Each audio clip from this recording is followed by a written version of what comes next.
하나님 말씀 고린도후서 3장입니다.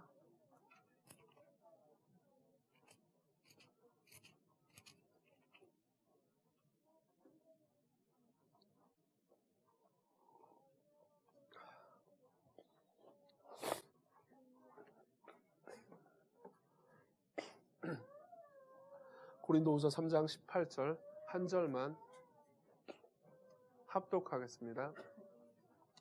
고린도후서 3장 18절 한 절 합독하도록 하겠습니다. 우리가 다 수건을 벗은 얼굴로 거울을 보는 것 같이 주의 영광을 보매 그와 같은 형상으로 변화하여 영광에서 영광에 이르니 곧 주의 영으로 말미암음이라. 우리가 다 수건을 벗은 얼굴로 거울을 보는 것 같이 주의 영광을 보매 그와 같은 형상으로 변화하여 영광에서 영광에 이르니 곧 주의 영으로 말미암음이니라. 아멘.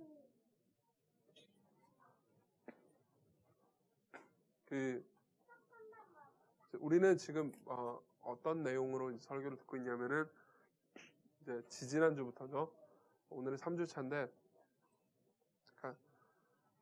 우리가 경험하고 있는 인격적 혹은 성격적 장애들, 그리고 이제 그 안에는 죄악들과 더불어서 이제 여러 가지 무기력함들도 포함됩니다.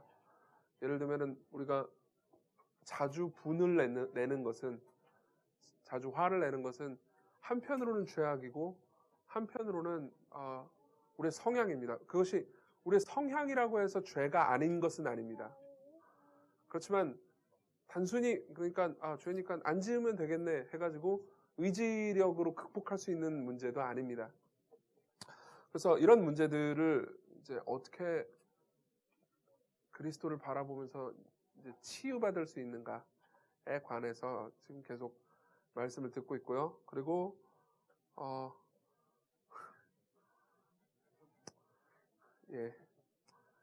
제 딸입니다. 네. 말씀을 듣고 있고, 그리고 이제 전체 제목을 예민한 당신에게라고 지었습니다. 오늘 세 번째인데요. 지난 시간에는 이제 우리가 이런 이야기를 생각을 했습니다. 우리가 이제 인격 혹은 성격 변화의 목적이 무엇인가? 라는 질문을 던져놓고요.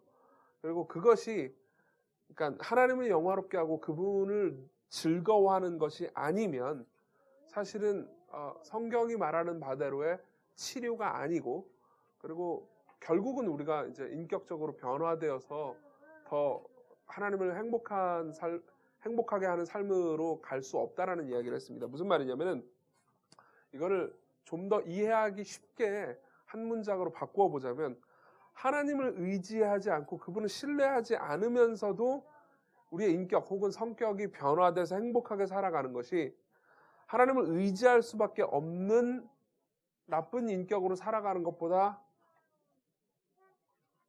못하다는 거죠. 맞나요? 더 낫다는 거죠. 무슨 말인지 지금 제가 문장이 헷갈리고 있습니다.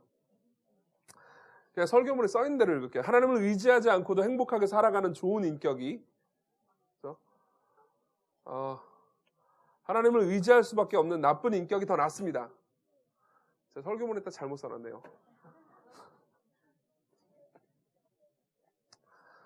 그렇다면 좋은 인격이라는 게 무엇입니까? 이것도 이제 지난 시간에 유례 없이 설교 중에 갑자기 정전이 돼서 하다가 이제 중간에 어느 정도 하고 이제 그 마무리를 지었는데요. 우리가 좋은 인격 혹은 좋은 성품이라고 말할 수 있는 기준이 무엇입니까? 이제 지난 시간에 이제 제가 그리스도를 닮은 인격, 그리스도의 인격이라고 말씀을 드렸습니다. 그래서 지난 시간에 이제 우리가 어디까지 설명을 했냐면 본문을 통해서 이렇게 말씀드렸어요. 우리가 다 수건을 벗은 얼굴로라는 표현은 따로 설명하지 않겠습니다. 거울을 보는 것 같이 주의 영광을 보매 그와 같은 형상으로 변화하여 영광에서 영광에 이르니 곧 주의 영으로 말미암음이라. 무슨 말이냐면은 우리가 그러니까 어떤 인격으로 어떤 성품으로 변화되어야 하느냐라는 질문에 대한 답은 그리스도를 닮은 성품으로, 그리고 그리스도를 닮은 인격으로 변화되어야 되는데, 그럼 어떻게 변화되어야 되느냐? 어떻게 변화되냐면은 그분을 바라보고 그분을 우리가 즐거워할 때, 그리고 그분을 계속 보면서, 그죠? 여기서 이제 주의 영광을 보매라고 표현하고 있지 않습니까? 보면서 즐거워할 때 우리가 그분과 같은 인격 혹은 성품으로 변화된다라는 이야기를 저번 시간에 했습니다. 그죠? 저번 시간에 중간에 잠깐 설명하긴 했지만은 이것을 이해하는 것은 그렇게 어렵지 않습니다. 왜냐하면 우리는 누구나 이렇게 우리가 좋아하는 그 대상, 그리고 우리가 보면서 즐겁고 탐복해야 하는 대상을 따라서 닮아가기 마련이기 때문입니다. 심지어 어느 정도냐면은 제가 곰곰 생각해봤는데 주중에 제가 이제 애기들이랑 놀 시간이 별로 없잖아요. 그렇죠? 근데 이제 주중에 보희랑 잠깐 놀았거든요. 보희랑 놀면 너무 좋아요. 한 2, 30분 놀았는데. 그보다는 좀 더 놀았어요. 보희랑 놀았는데, 보희랑 노는 그 시간이 굉장히 기쁘고 굉장히 힘들지 않았겠습니까? 그 시간 동안 이렇게 굉장히 즐거웠고요. 그리고 즐겁고 나서 나중에 혼자서 이제 그 서재에서 뭐 책을 보고 있었나, 뭘 하고 있었나 했는데, 제가 보희가 하는 말투를 따라하고 있더라고요. 네. 아니야. 맨날 이렇게 얘기하거든요. 자기 하기 싫은 거 보면. 따라하고 있더라고요. 왜냐하면은 모든 사람 다 똑같습니다. 자기가 좋아하고 흠모하고 기뻐하는 대상을 따라서 닮아가는 성향이 있습니다. 그리고 성경에서 이야기하는 성화, 그리고 성경에서 이야기하는 우리 성품의 변화의 핵심은요, 우리가 예수 그리스도가 어떤 분인지 이 책을 통해서요, 하나님의 말씀을 통해서 계속 예수 그리스도의 영광과 그분의 성품을 바라보고 이해하고 깨닫게 되고, 그리고 예수 그리스도가 어떤 분인지에 대해서 바라보고 이해할 뿐만 아니라, 그분의 성품을 이해할 뿐만 아니라 그분의 성품을 즐거워할 때, 그분의 성품에 반하게 될 때 우리도 그분처럼 변해간다는 거죠. 그러면 그분의 성품이 이제 여기 계속 이제 그분의 영광 혹은 그분의 성품 혹은 인격 이런 식으로 이제 추상적으로만 말해왔는데, 실제로 그러면 그분의 성품이 어떤 것입니까? 그분의 성품을 가장 잘 나타내주는 이 본문이라고 우리가 확신할 수 있는 것 중에 하나가, 물론 이제 이게 다 포함한다고 말할 수는 없지만 갈라디아서 5장 22절입니다. 제가 여기를 껴놓으시고요, 고린도후서를 껴놓으시고 갈라디아서로 가보십시다. 갈라디아서 5장입니다. 갈라디아서 5장 22절 제가 읽어드리겠습니다. 오직 성령의 열매는 사랑과 희락과 화평과 오래 참음과 자비와 양선과 충성과 온유와 절제니 이 같은 것을 금지할 법이 없느니라. 그리스도 예수의 사람들은 육체와 함께 그 정욕과 탐심을 십자가에 못 박았느니라. 다시 한번 읽어볼게요. 오직 성령의 열매는 사랑과 희락과 화평과 오래 참음과 자비와 양선과 충성과 온유와 절제니 이 같은 것을 금지할 법이 없느니라. 이게 제가 이제 저번 시간에도 이제 간단하게 좀 말씀드리긴 했지만, 여기서 말하는 우리가 보통 이것을 성령의 9가지 열매라고 부릅니다. 그죠? 성령의 9가지 열매라고 부르는 이 인격적 특성들이 왜 예수 그리스도를 가리키는가에 대해서 이제 먼저 좀 이야기를 하겠습니다. 첫 번째 이유는 여기서 말하는 지금 22절에 오직 성령의 열매라고 되어 있는 부분 있죠? 열매라고 되어 있는 부분. 이 열매가 실제 그리스어에는 단수로 되어 있습니다. 성령의 열매들이 아니에요. 보통 그리스어는 단수, 복수 구분이 굉장히 엄밀하거든요. 근데 여기서 성령의 열매들이라고 하지 않고요, 실제 그리스어에는 성령의 열매라고 단수라고 써 있습니다. 이게 의미가 있습니다. 우리는 보통 성령의 9가지 열매라고, 이걸 이제 이 말이 너무 유명해졌어요. 성령의 9가지 열매, 9가지 열매라고 얘기하지만 실제는 열매는 하나입니다. 그죠? 성령의 한 열매인데 그 한 열매가 9가지 방식으로 다채롭게 표현된 거예요. 그러니까 이 9가지 방식의 그 성품의 드러남은요, 정확히 말하면 이런 인격들을 가진 여러 존재들을 말하는 게 아니고요, 이 인격들 모두를 다채롭게 드러내는 한 인격에 대해서 말하는 겁니다. 한 열매를 품는 한 인격. 그렇죠? 따라서 이 본문은요, 9가지 예를 들면 나는 사랑의 은사가 있고, 혹은 사랑의 열매가 있고, 저 사람은 무슨 뭐죠? 오래 참으면 은사가 있고, 이런 방식으로 표현되는 내용이 아닙니다. 성령님으로 말미암아서 변화된 어떤 한 인격 있잖아요. 변화된 한 인격이 어떤 특성들을 9가지로 다채롭게 드러나는가를 묘사하는 것이죠. 그게 첫 번째 이유고요. 그리고 두 번째로는 이것이 성령의 열매라는 것을 주목해야 됩니다. 이것이 성령께서 우리 안에서, 그렇죠? 문맥상은, 갈라디아서의 문맥상은 성령님께서 우리 안에서 우리가 육체의 소욕을 좇는 것이 아니고요. 그 위에는 보면은 이제 육체의 열매들이 있어요. 근데 육체의 열매들은 실제로 열매라고 단수로 쓰여 있지 않고 복수로 쓰여 있습니다. 열매들이라고 돼 있어요. 위에 보면 나옵니다. 19절부터 육체의 일 해가지고 여기서 일은 그 복수입니다. 근데 여기 성령의 열매들이라고 말할 때 성령님은 우리 안에서 우리가 육체의 소욕을 좇지 않고 성령을 좇을 때 혹은 성령님의 역사하심과 이 일하심에 따라서 우리가 변화되는 인격을 맞았을 때 이런 결과들을 맡게 된다는 건데 주로 성령께서 우리 안에서 하시는 일들에 대한 성경의 이 묘사들은 단순히 우리의 마음을 변화시키는 것을 넘어서서 우리로 하여금 예수 그리스도를 바라보게 하는데 그 목적이 있습니다. 몇 구절 읽어드리겠습니다. 요한복음 14장 26절 보혜사 14장 26절 곧 아버지께서 내 이름으로 보내실 성령 그가 너희에게 모든 것을 가르치고 내가 너희에게 말한 모든 것을 생각나게 하리라. 성령님은요, 보혜사 성령께서는요 오셔가지고 아무 일이나 하시는 것이 아니고 그가 너희에게 주님의 제자들에게요 모든 것을 가르치고 그 다음 내가 여기서 내는 예수님입니다. 내가 너희에게 말한 모든 것을 생각나게 하시리라. 성령께서 우리 안에서 하시는 일은요 단순히 우리를 행복하게 해주거나 우리를 그 좋거나 착한 사람으로 만드시는 일이 아니고요. 우리 안에 거하셔서 예수 그리스도가 무슨 말씀을 하셨는지에 대해서 생각나고 떠올리게 하는 일이라는 겁니다. 그 다음 또 요한복음 15장 26절 내가 아버지께로부터 너희에게 보낼 보혜사 곧 아버지께로부터 나오시는 진리의 성령이 오실 때 성령께서 우리 안에 오실 때 그분이 무슨 일을 하시냐면 그가 나를 증언하실 것이요. 나는 예수님입니다. 예수께서 하시는 말씀이거든요. 무슨 말이냐면은 성령님께서는 우리 안에 오셔서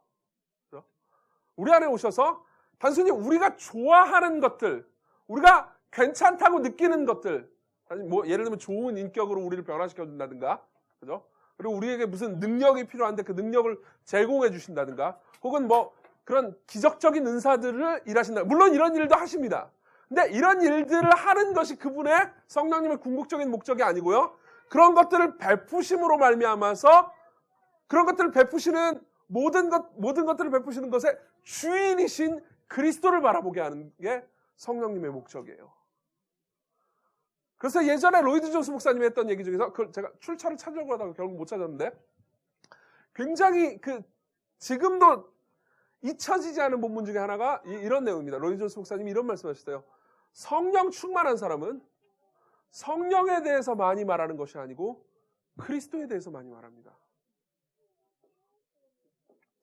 이거를요, 제가 이제 고신 나왔잖아요. 고신에 이제 교의학을 가르치시던 교수님이 박영돈 교수님이라는 분이 계십니다. 그분이 이제 이렇게도 표현하셨습니다. 이게 굉장히 잘 표현되어 있기 때문에 제가 읽어드리겠습니다. 일그러진 성령의 얼굴이라는 책에 나와 있는 내용입니다. 성령의 얼굴에 나타나는 가장 두드러진 특성은 거룩한 수줍음이라고 할 수 있다.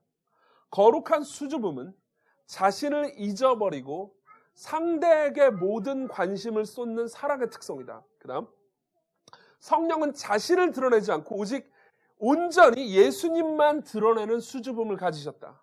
성령은 자신의 영광을 베일로 감추시고 자신을 통해서 예수 그리스도의 영광만이 드러나게 하신다. 따라서 성령께서 우리 안에서 그분의 일을 하신다면요. 성령님께서 하시는 그분의 일의 주 목적은 우리 안에서 그리스도의 얼굴에 있는 하나님의 영광을 드러내심으로써 예수 그리스도가 어떤 분인지 우리에게 드러내고 알려주심으로써 우리로 하여금 그리스도를 바라보게 하는 거고요. 그로 말미암아서 우리가 그리스도를 따라서 예수 그리스도를 따라서 우리의 마음과 생각과 성향이 변해간다면 그로 나타나서 맺히는 열매들이 있잖아요. 그 열매들은 바로 예수 그리스도의 성품일 수밖에 없다는 거죠. 실제로 여기서 말하는 사랑, 희락, 화평, 오래 참음, 자비, 양선, 충성, 온유, 절제, 이 모든 요소들은요, 우리가 이렇게 변해가야 한다라는 윤리적으로, 예를 들면 서로 사랑하라는 방식처럼 윤리적인 명령으로 등장하기도 합니다만, 다른 한편으로는 예수 그리스도가 어떤 분인지에 대해서 소개하고 설명하는 방식으로 다 등장하는 단어들입니다. 우리는 서로 사랑해야 하지만 더 나아가서 그리스도께서는 본질적으로 사랑이세요. 요한일서 4장 8절, 사랑하지 아니하는 자는 하나님을 알지 못하나니, 그 다음 이는 하나님은 사랑이십니다. 그리고 요한복음 13장 1절, 유월절 전에 예수께서 자기가 세상을 떠나 아버지께로 돌아가실 때가 이른 줄 아시고 세상에 있는 자기 사람들을 사랑하시되 예수님께서요 끝까지 사랑하시니라. 여기서 말하는 예수께서요, 그리고 또 다른 표현으로는 하나님께서 사랑이시라는 말은요, 단순히 우리가 그러니까 일반적으로 이렇게 서로 사랑한다, 부부가 서로 사랑한다라는 차원에서의 사랑을 의미하는 게 아닙니다. 예전에 제가 삼위일체에 대해서 여러분들에게 설교할 때 이런 말을 했던 적이 있는데 기억나시는지 모르겠습니다. 삼위일체는요, 하나님께서 사랑이시다, 사랑이시다라고 말할 때 하나님이 사랑이시라는 말 안에는요, 하나님이 복수의 위격으로 계시다라는 것을 증명해주는 말이라고 옛날에 했던 이야기 기억나시는지 모르겠습니다. 에드워즈 말이에요. 근데 에드워즈가 했던 것보다 1200년 전에 아우구스티누스가 했던 말이죠. 무슨 말이냐면은 이런 겁니다. 하나님은요, 사랑이십니다. 다른 속성들과 달리, 예를 들면 뭐 희락이라든가, 하나님은 희락이시다 이런 말은 없잖아요. 그죠? 기뻐하신다는 표현은 있어도, 그죠?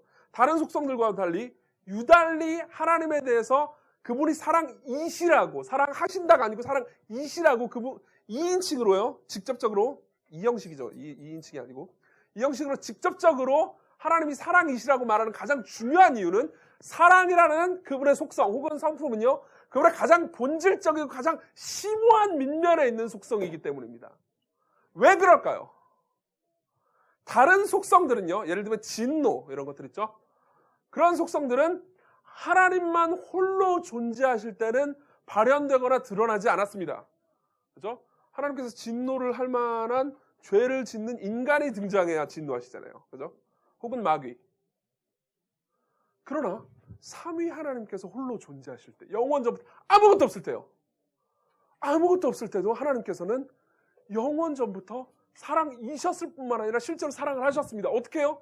성부가 성자를 사랑하셨고요, 성자는 성부로부터 나오는 그 영원한 사랑에 기쁘게 반응하심으로써 또한 성부를 사랑하시고요, 성령께서는 교제의 영 혹은 교통의 영으로서 성부와 성자 사이의 가운데의 사랑으로 더 깊고 풍성한 사랑을 하게 하시는 영으로서요, 함께 하심으로써 성부, 성자, 성령 이 삼위께서는 영원전부터 사랑이셨고 사랑하셨습니다. 사랑은 그분의 본질적이고 영원한 속성이에요. 따라서 우리가 사랑해야 한다, 우리 서로 사랑해야 합니다 라고 말할 수 있잖아요. 그렇죠? 그리고 이건 굉장히 중요한 문제입니다. 왜냐하면 우리는 자주 분노 혹은 무관심이라는 질병 및 죄를 앓고 있기 때문입니다. 이런 문제에 있어서 서로 사랑하라고 하시는 주님의 명령은요, 너무너무 중요합니다. 근데 그것이 서로 사랑하는 것이 그냥 옳기 때문에 서로 사랑하라고 명령한 게 아니고요, 서로 사랑한다라는 이 본질적 속성 있잖아요. 이거는 그냥 하나님의 원래 모습이기 때문이에요. 왜 우리는 서로 사랑해야 됩니까? 하나님이 사랑이시기 때문이에요. 그래서 아까 읽었지만 사랑하지 않는 자는, 그다음 정말 무서운 말이 나옵니다. 사랑하지 않는 자는 하나님을 알지 못하나니. 요한일서 4장 8절. 나 교회도 다니는데요. 난 교회도 다니고 뭐 열심히 막 봉사도 하고 하는 거 다 하는데요. 근데도 사랑하지 않는다는 이유로 하나님을 모르나요? 모른다고 말합니다. 만일 누군가 하나님을 알았다면 그분이 본질적으로 사랑이신 분인 것도 알았을 것이고, 그렇다면 서로 사랑하지 않거나 혹은 사랑하지 않음에도 불구하고 죄책감을 느끼지 않을 정도로 타락했을 리가 없습니다. 그래서 이렇게 말하는 거예요. 요한은 사랑하지 않는 자는 하나님을 알지 못하나니 이는 하나님은 사랑이십니다.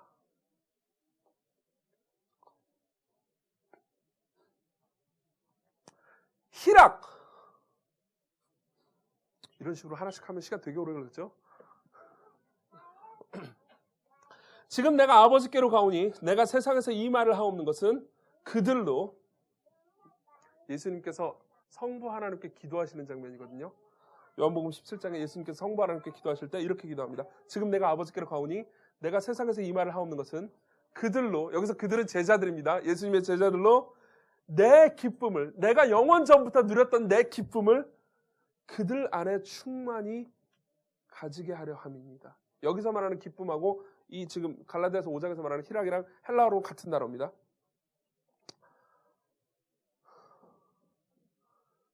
우리로 그냥 기뻐하라고 말하는 것이 아니고요.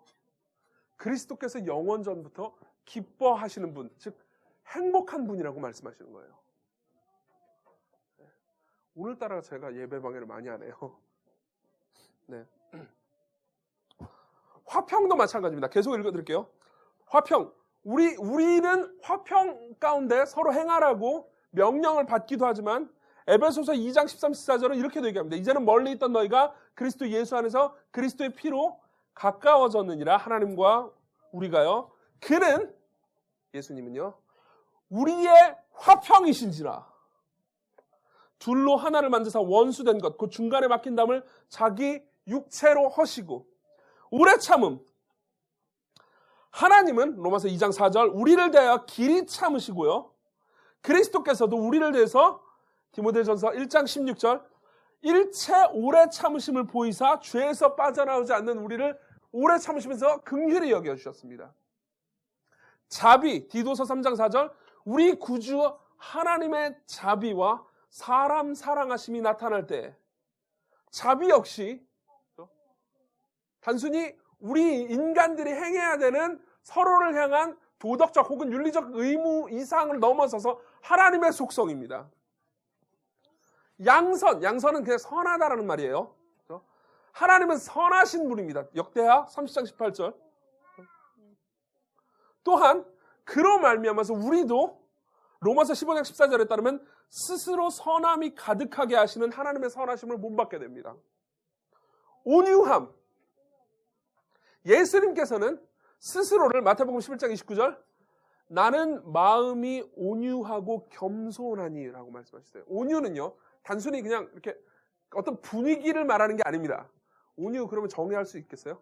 온유를 정의해봐. 그럼 뭔가 이렇게 이미지상 분위기밖에 떠오르지 않잖아요. 온유는 성경에서 말할 때 하나님께 온유라는 단어를 쓸 때는요, 하나님께서는 성도들을 대할 때 특별히 어떻게 되냐면 성도들을 대하실 때 오래 참음과 결합하면서 부드럽고 자비롭게 대하십니다. 그러니까 특히 온유는 성도들을 대하는 하나님의 특별한 분위기를 가리킵니다. 근데 이게 성도들 서로에게 대할 때 이렇게 얘기합니다. 항상 이런 식으로 쓰여요. 고린도전서 4장 27절. 고린도전서 4장 21절 제가 읽어드릴게요. 너희가 무엇을 원하느냐? 내가 매를 가지고 너희에게 나아가려. 바울은요, 당시에 고린도 교회가 굉장히 죄를 범하면서도 하나님 뜻대로 안 살면서도 회개치 않았기 때문에 이렇게 얘기합니다. 매를 가지고 너희에게 나아가랴. 무슨 말이죠? 너희들 매 맞고 싶냐? 근데 그 다음 사랑과 온유한 마음으로 너희에게 나아가랴. 어떻게 나아가겠다는 거죠? 온유한 마음으로 나아가겠다는 겁니다.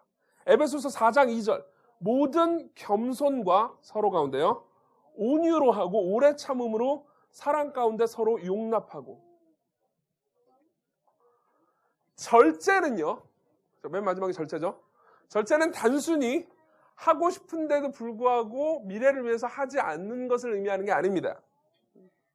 오히려 절제는 하나님의 영광을 드러내는 최고의 목적의 모든 것을 헌신하고요, 하나님의 영광에 기여하지 않는 모든 것을 가치 있게 여기지 않는 자세를 가리킵니다. 그리고 성경에서 말할 때 우리가 모두 하나님의 영광을 살라고 요구를 받긴 하지만요. 그죠? 실제로 하나님의 영광에 가장 헌신되어 있는 분은 하나님 자신입니다. 내 영광을 다른 이에게 주지 않으리라. 이사야 33장.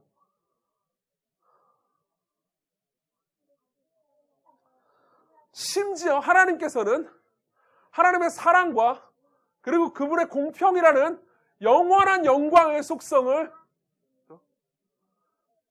죄인인 인간을 향해서 영원토록 드러내시기 위해서 당신의 영광에 너무나도 헌신되어 있기 때문에 하나님의 아들을 십자가에 죽이시기까지 하셨어요.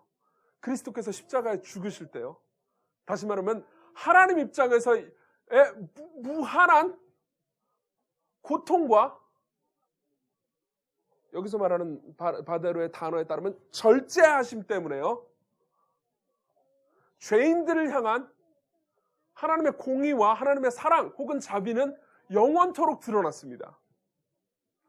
그래서 성경은요 이렇게 얘기하는 거죠. 고린도전서 9장 25절 이기기를 다투는 자마다 모든 일에 절제하나니 그들은 썩을 승리자의 과를 얻고자 하되 우리는 썩지 아니할 영원한 것을 얻고자 하노라. 이 모든 다시 말하면 성령의 열매라고 부르는 열매들이 아닙니다. 열매라고 불리는 사랑과 희락과 화평과 오래 참음과 자비와 양선과 충성과 온유와 절제라는 이 여러 가지 속성들은요. 우리에게 요구된 윤리이지만 한편으로는요. 또 다른 한편으로 우리의 구주 예수 그리스도가 어떤 분인지에 대한 묘사여 설명입니다. 그래서 로이드 존스 목사님의 말을 그냥 읽어드릴게요. 나는 갈라디아서 5장 22절, 23절을 묘사하면서 이 구절들은요. 예수 그리스도에 대한 역사상 가장 짧은 전기라고 말합니다. 예수 그리스도에 대한 역사상 가장 짧은 전기래요. 바이오그래피.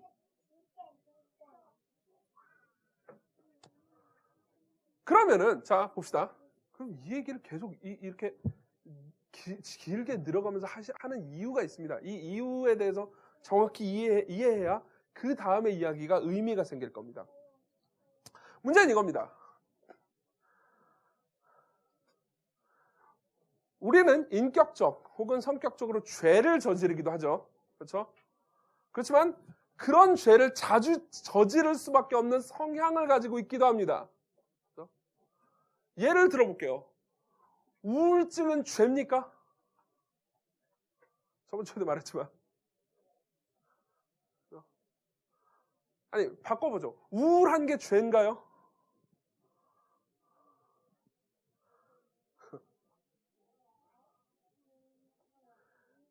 여러 가지 문제가 생깁니다. 이게 죄가 아니라고 말한다면, 그죠? 한편으로, 죄가 아니라고 말한다면, 죄가 아니야? 아니라고 말한다면, 주 안에서 기뻐하라. 내가 다시 말하노니, 기뻐하라. 라고 말한 명령을 어기는 게 어떻게 죄가 아니냐고 물을 수 있게 됩니다. 그죠? 근데 그냥 죄라고 말한다면요. 사실 성경에서 말하는 죄의 의미를 정확히 이해를 못한 상태에서 그냥 죄라고 말한다면 우린 이러한 오해를 가지게 될 수도 있습니다. 아니 그러니까는 내가 우울한데 그냥 기뻐하라라는 말을 듣고 그냥 기뻐하면 되는 건가? 의지를 가지고 힘을 써서 마음을 다해서 그죠? 그리고 그렇게 못하는 사람은 굉장히 불순종하고 나쁜 사람이고 잘하는 사람들은 굉장히 선하고 착하고 하나님 뜻대로 사는 사람인가요?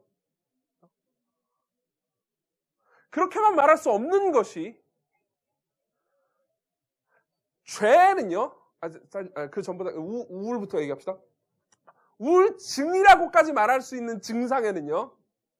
단순히 내가 의지로 선택하기 어려울 정도로 심각한 정도의 기쁨을 잃어버리고 고통스러워해서 바닥까지 떨어지는 상태가 존재하기 때문입니다. 의지로 이것을 그냥 단순히 그냥 간단하게 회복할 수 있는 문제가 아니에요. 그래서 이건 성향이기도 합니다. 그리고 지난번에 첫 번째 시간에 말씀드렸듯이 성향이기 때문에 죄가 아니라고 말하기도 어렵습니다. 왜냐하면 원래 죄는 성향이에요. 우리는 태어나면서부터 응애하고 태어나면서부터요. 하나님 반대편에 서서 하나님 뜻대로 안 사는 방식으로 의지가 기울어져 있습니다. 따라서 우울증이 죄입니까? 라는 질문에 있어서 대답은 이렇게 할 수 있습니다.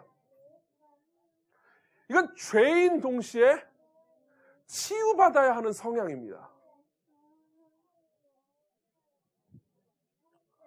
그러면은 보세요. 자, 이제부터 할 얘기가 이겁니다. 성령의 9가지 열매, 이런 그런 그리스도를 닮은 인격적인 속성들 혹은 성품들을 그냥 따라하면 되는 겁니까? 따라하라고 지금 이 얘기를 하는 건가요? 그렇지 않습니다. 만일 그렇다면 굳이 여기서 성령의 9가지 열매라고, 성령의 9가지 열매라고 표현할 필요가 없기 때문입니다.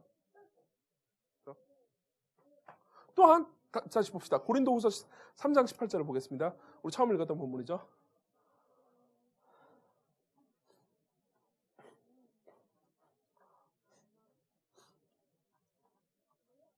고린도후서 3장 18절 같이 읽습니다. 우리가 다 제가 같이 읽자고 하면 같이 읽어요. 거기서부터. 우리가 다 수건을 벗은 얼굴로 거울을 보는 것 같이 주의 영광을 보매 그와 같은부터 같이 읽읍시다. 그와 같은 형상으로 변화하여 영광에서 영광에 이르니 곧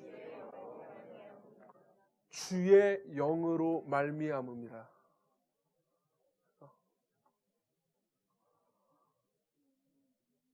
그와 같은 형상으로, 예수 그리스도와 같은 형상으로 변화하는데요. 그 변화하는 게 영광에서 영광에 서서히 이루어지는데요. 곧 주님의 영, 성령님으로 말미암아 그 일이 이루어집니다.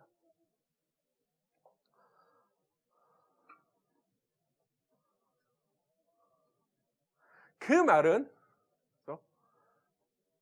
성경에서 말하는 여러 가지 명령들 있잖아요. 그 명령들이 어떤 의미를 가지고 있는지, 그리고 그 명령들을 성경에서 우리에게 줄 때요. 그 명령들을 사용해서 하나님께서 어떤 일을 하시는지에 대해서 우리에게 통찰을 줍니다. 왜 그러냐면은 성경에서 말하는 명령은요. 계속 여기서 성령님이 함께 등장하잖아요. 성령님께서 함께 등장하심으로 말미암아서 명령으로 주어지지만 그 명령이 곧 치유가 되기도 합니다. 다시 한번. 성경에서 주어지는 모든 명령은요. 명령으로 주어지지만 그 명령이 곧 치유로 등장하기도 합니다. 왜냐하면은 하나님께서는 명령하실 때, 당신의 말씀을 내셔서 명령을 하실 때 한편으로 명령하시지만 또 다른 한편으로 성령으로 말미암아서요. 그 명령을 행할 능력도 주시기 때문입니다. 그걸 가장 잘 나타내주는 말씀이 이 말씀입니다. 제가 읽어드릴게요. 요한복음 5장 8절. 38년 된 중풍병자가 베데스다 못 옆에 있습니다. 그 중풍병자에게 예수께서 이렇게 말씀하십니다. 예수께서 이르시되 중풍병자에게 일어나 네 자리를 들고 걸어가라 하시니. 일어나 네 자리를 들고 걸어가라. 중풍병자가 있어요. 그러면 중풍병자한테 의지를 세워라. 네 자리를 들고 걸어가라. 그러면 중풍병자가 그래, 내가 그동안은 게으르게 살았지만 이제부터 의지를 세워가지고 내 다리를 힘을 주어가지고 걸어야 되겠어. 이렇게 됩니까?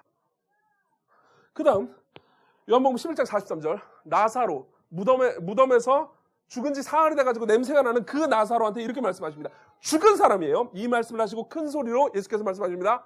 나사로야 나오라.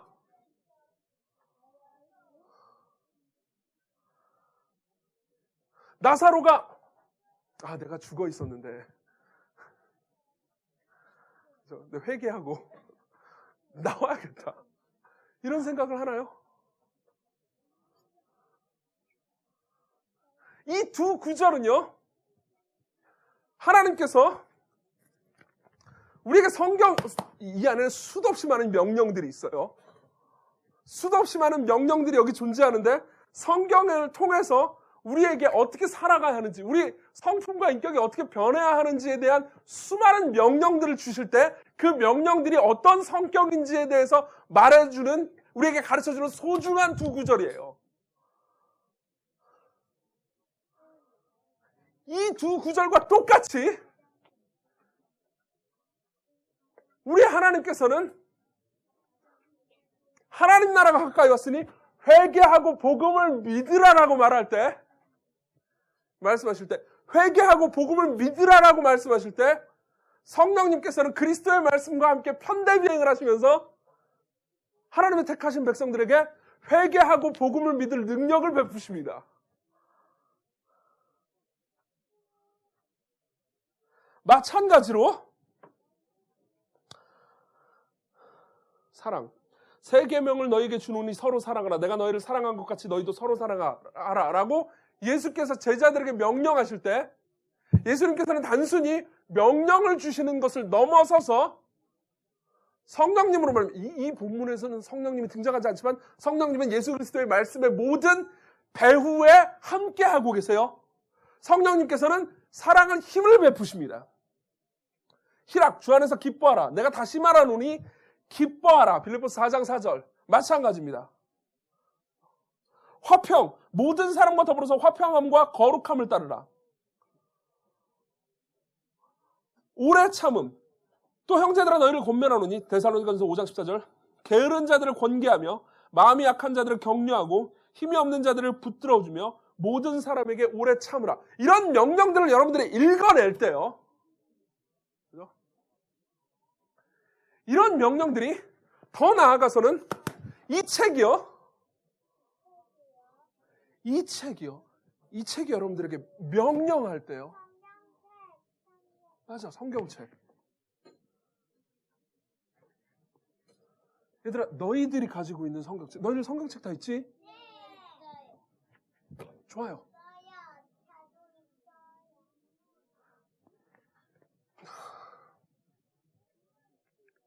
얘들아, 잘 들어. 너희들도.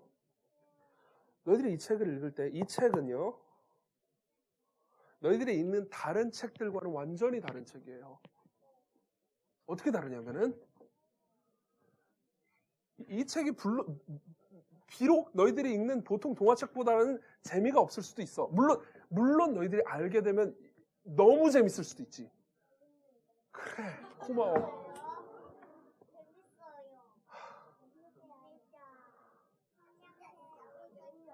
전도사님한테도 그렇게 얘기 좀 해줘라.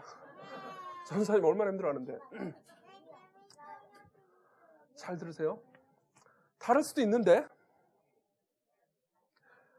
하나님께서 이 책을 우리에게 주실 때는요, 이 안에 숱한 명령들이 등장하잖아요. 우리는 보통 이렇게 생각할 수 있습니다. 그죠? 예를 들어보세요. 제가 읽었던 수많은 목회 상담 및 심리에 관한 책들은 이 두 가지 사이드에서 계속 왔다 갔다 반복했어요. 어떻게 하냐면은, 여러분, 성경 만능주의를 경계하십시오. 성경을 가지고 예를 들어 우울이나 뭐 이런 여러 가지 장애들이나 심리적인 문제들을 겪고 있을 때 성경을 들이대면서 성경이 이렇게 얘기하니까 그렇게 하지 마십시오 라고 말하면 안 됩니다. 그거는 굉장히 환자를 혹은 내담자를 혹은 뭐 이렇게 성도들의 마음을 상하게 하는 거고 고통스럽게 하는 거고, 하여튼 그냥 조심스럽게 잘 접근해가지고 그냥 서서히 치유해줘야 됩니다. 이렇게 말하고요. 또 다른 한편으로는요, 성경이 짱이에요. 성경만 가지고 하십시오. 그러고 나서 성경을 무시하고 여기서 말하는 윤리적인 명령들을, 권면들을요, 그죠? 잘 사용하지 않는 거. 이거 일견 맞아 보입니다. 그죠? 사용하지 않고 상대방의 상황과 이 죄를 이겨내기 힘든 사정만 이렇게 하면은 실제로 치유를 할 수가 없습니다. 물론, 양 사이드 전부 다 진리를 가지고 있습니다.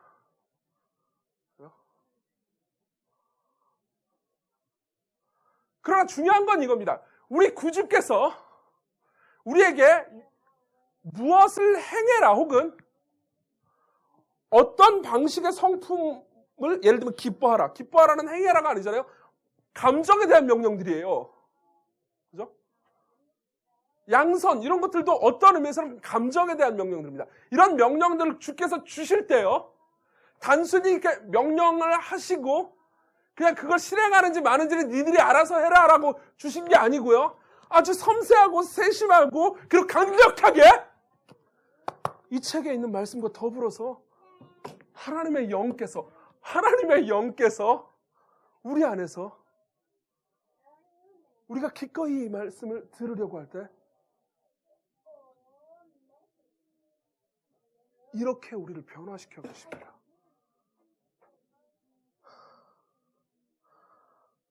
주의 영광을 보매 그와 같은 형상으로 변화하여 영광에서 영광에 이르니 곧 주의 영으로 말미암음이라. 우리 하나님께서는 어떻게 변해라 라고 명령을 해놓고 그렇게 변하는 건 네 의지에 달려있으니까 네가 열심히 하면 그렇게 될 것이고 아니면 말 거야 라고 이야기하는 다른 신들과는, 그런 무책임한 다른 신들과는 다르십니다. 그분은 우리에게 변화할 것을 명하실 뿐만 아니라 실제로 변화를 가능하게 하시는 능력을 가지신 참 하나님이에요.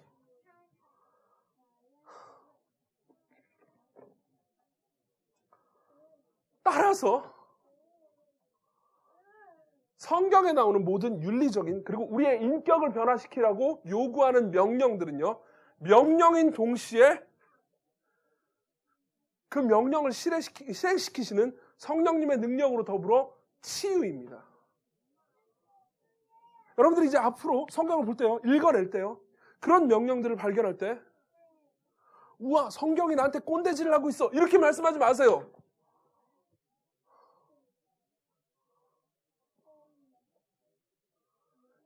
이 말이, 이 살아있는 말씀이요, 다른 책들과는 달리 성령님의 보증이 있는 이 살아있는 말씀이요, 우리 안에서 실제로 나사로야 나오라 라고 말했던 것처럼 일할 것을 믿으십시오.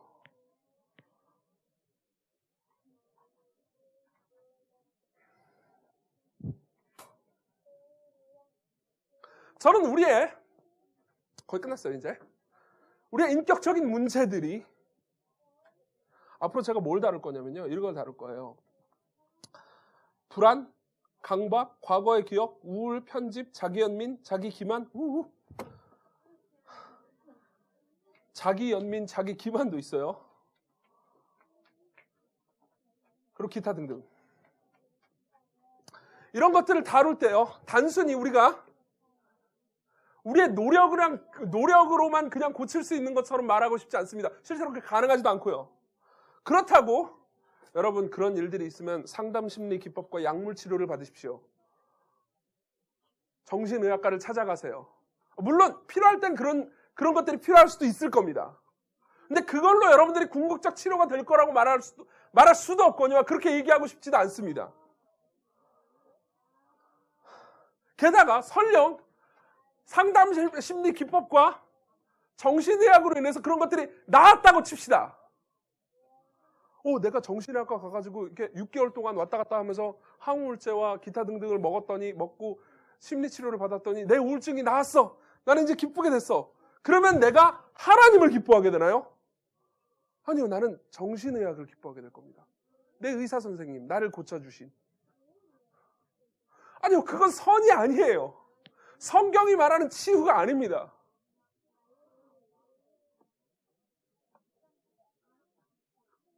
그럼 예를 들면 어떻게 예를 드는 겁니다. 다음에 이제 우울에 대해서 이야기를 할 거예요. 어떻게 예를 들면 우울함이 고쳐집니까? 궁극적으로 어떻게 변화됩니까? 우리는 예수 그리스도께서 어떠한 기쁨을 본래 가지고 계셨는지를 우리가 이 말씀을 통해서 심오하게 바라보고, 그리고 그 가운데서 성령님께서 우리 안에서 원래 그리스도만 누리고 계시던 기쁨의 씨앗을 심고 성장시키심으로써 우리는 우울의 늪에서 탈출합니다. 그래서 제자들은요, 사도행전 13장 52절, 기쁨과 성령이 충만하다고 말했어요. 기쁨만 충만한 게 아니고요. 기쁨과 성령이 충만하세요. 왜냐하면 그 기쁨을 주신 분이 성령이기 때문이에요.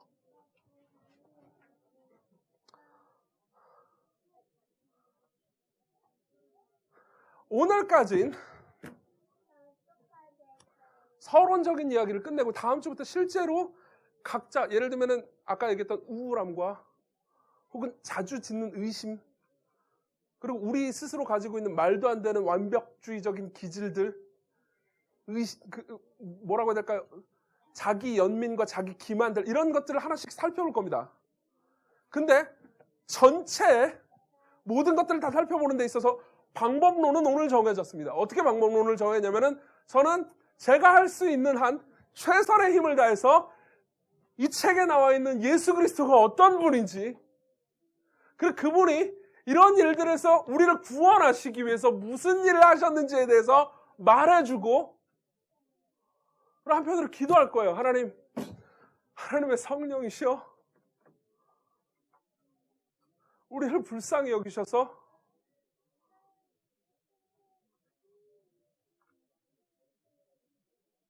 우리의 영혼 안에 그리고 이 아이들의 영혼 안에 임하시고 충만히 일하셔서 이 말씀이 무엇을 말하는지 깨닫게 하시고 그리스도가 어떤 영광과 위대함 가운데 있는지 보게 하시며 우리 마음 모두가 그분께 반하여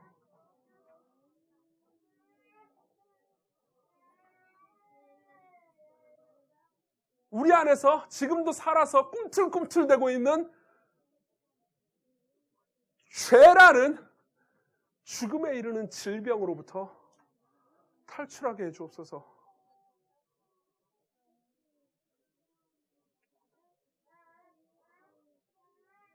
기도합시다.